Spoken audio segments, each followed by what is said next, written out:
Chapter 6, Developing Liquid Content. So we have a storytelling definition of the content, and that is the creation of stories that are to be expressed through every relevant connection. But for the Coca-Cola company, each of these stories has to add value and significance to people's lives. Why? Well, it's a substance or matter of brand engagement and brand conversation. So, therefore, our content simply has to be the world's most compelling content. And we have a storytelling definition of liquid, and that's elements of content that move freely amongst themselves, but they do not become too separate. It's rather like molecules that become gases if they become too separate. Our stories need to remain connected. But at the same time, they have to be so compelling they take on a life force of their own. So the fluidity of our demands means that no one model of content creation can do it all. We need collaborative, adaptive and continuous models of development. Right now, we're working with several models, from working directly with creative talent, to working with our brand fans, to working with new industry collaborators, and to working with a rockstar single agency for all of our communication needs. Now, each one of these different models requires a different process, but they all require the same principles. First and most importantly, we have to inspire the very best creative minds to want to work with the Coca-Cola company. And once we've done that, we have to connect those creative minds. And we have to share the learnings of our efforts ongoing. And we have to remain committed to genuine innovation. And of course, we need to measure the results to prove what's working. So how do we develop a liquid idea? Well, our role is to really govern its flow. And we'll start that by developing some big, audacious North Star, some massive impact that we want to have on popular culture. And then we need to bring out the creativity in others. We need to encourage bravery with all our partners. We need to encourage play.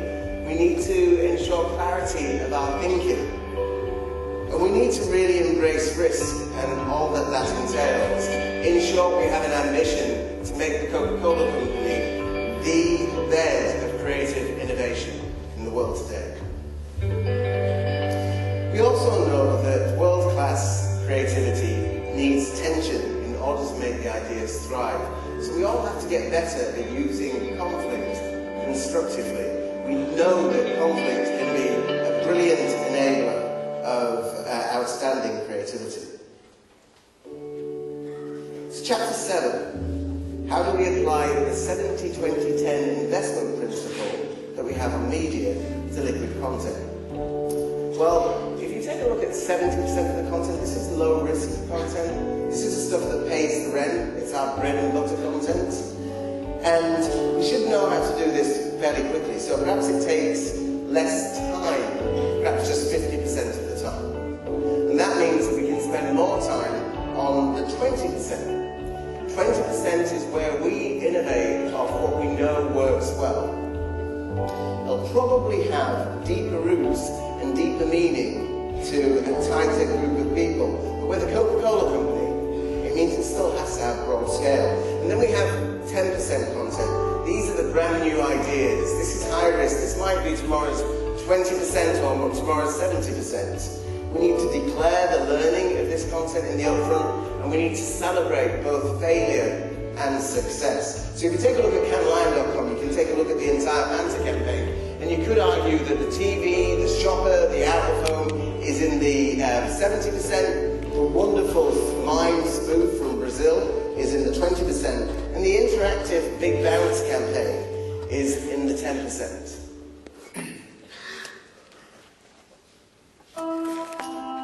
Chapter 8, Researching Liquid Content. Again, working with our partners in knowledge and insight, we acknowledge that our approach to pre-testing quantitative work does need urgent address. 12 Force, Gatorade, Second Generation, Old Spice, Nike's Write the Future, Nike's Live Strong, all of these campaigns were birthed without pre-testing a 30-second TV ad. Why? Well, the TV ad is just a slice of the idea. It's not like the idea in its entirety. So our business demands liquid content, but our current approach to quantitative testing solidifies an idea perhaps too early on in the process. For us, any process that either evaporates a liquid idea or solidifies a liquid idea has to be the enemy. So in a liquid world, it's highly likely that we're going to be developing ideas and not 30-second TV centric. So we're looking for quantitative ways to help us measure the success of these liquid ideas and perhaps help us expand the potential of these liquid ideas.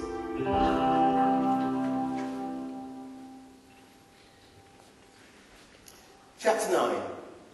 Applying the dollar multiplier to our production processes. So we need a more fluid approach to production. In a liquid world, we need multiple content.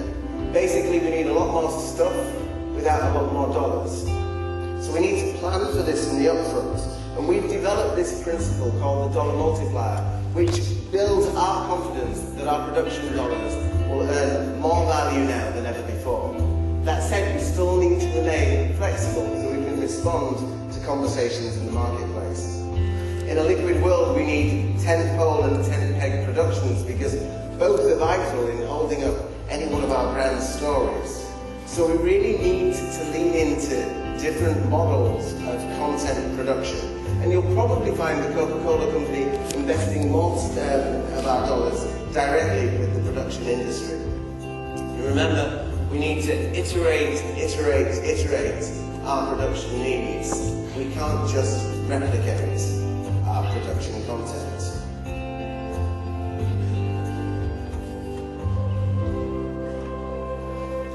So, in summary, what have you heard? Well, it's a new liquid world for the Coca-Cola company, and we have a new North Star, and that is the development of liquid ideas that are so contagious they cannot be controlled, and we will earn a disproportionate share of popular culture.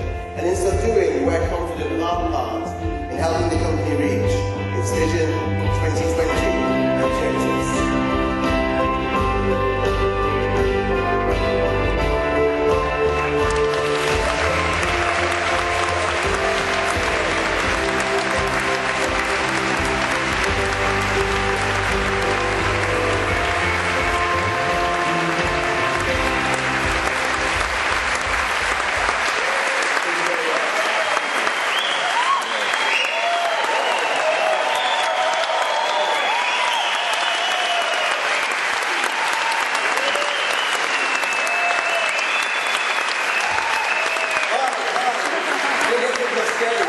Thank you very much.